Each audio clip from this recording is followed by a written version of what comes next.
Je m'appelle Grégoire Tournon, je suis journaliste présentateur, je fais du conseil en communication orale. Aujourd'hui, j'interviens dans les entreprises pour notamment faire de la prise de parole en public et présenter des gros événements. Et auparavant, j'étais présentateur à Télématin sur France 2 où je m'occupais du sport. Et j'interviens dans des écoles de commerce et notamment à l'INSEC sur cette thématique de la prise de parole en public. Je fais prendre la parole aux gens, à tout le monde, tout type de public, et je les aide à améliorer cette prise de parole. Depuis ce matin, nous avons eu 2 ateliers pratiques et donc ce sont des exercices de groupe qui obligent tout un chacun à prendre la parole et c'est très intéressant. Et d'ailleurs tout à l'heure, nous allons prendre parole en public et c'est en binôme. Nous allons jouer le rôle de chargeur de recrutement et nous allons présenter nos candidats que nous aurons sélectionnés et c'est très bien. Il nous explique les clés pour réaliser de bonnes prises de parole en public. On fait également des exercices où on doit bien porter sa voix, on doit apprendre à faire connaissance avec des gens pour ensuite les présenter devant tout le monde. Donc c'est pas un exercice évident parce que c'est dans l'amphi, on n'est pas forcément habitué, mais au moins ça nous permet de nous mettre dans le dur et c'est intéressant. Il y a le verbal, ce qu'on dit, il y a le non-verbal, la manière de l'incarner, et le paraverbal, la manière de le dire. Et tout ça,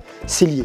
C'est ce qu'on appelle la congruence, d'être cohérent dans ce qu'on fait et d'être méga dynamique. Pour moi, ce ne sont pas les étudiants, ce sont des professionnels, ils sont plus en alternance, et je leur demande pas d'être dans l'art oratoire, dans le corps, je leur demande d'être efficace. Donc leur donner des clés et leur montrer que ça fonctionne. Et qu'il faut un petit peu se mettre dans un rôle d'acteur, sans forcément être dans l'acting, pour justement bien prendre la parole publique. Ce n'est pas inné, que ça se travaille. J'ai une phrase et je l'aurais balancée ce matin, qui oublie de se préparer, se prépare à être oublié. J'espère que ça va imprimer.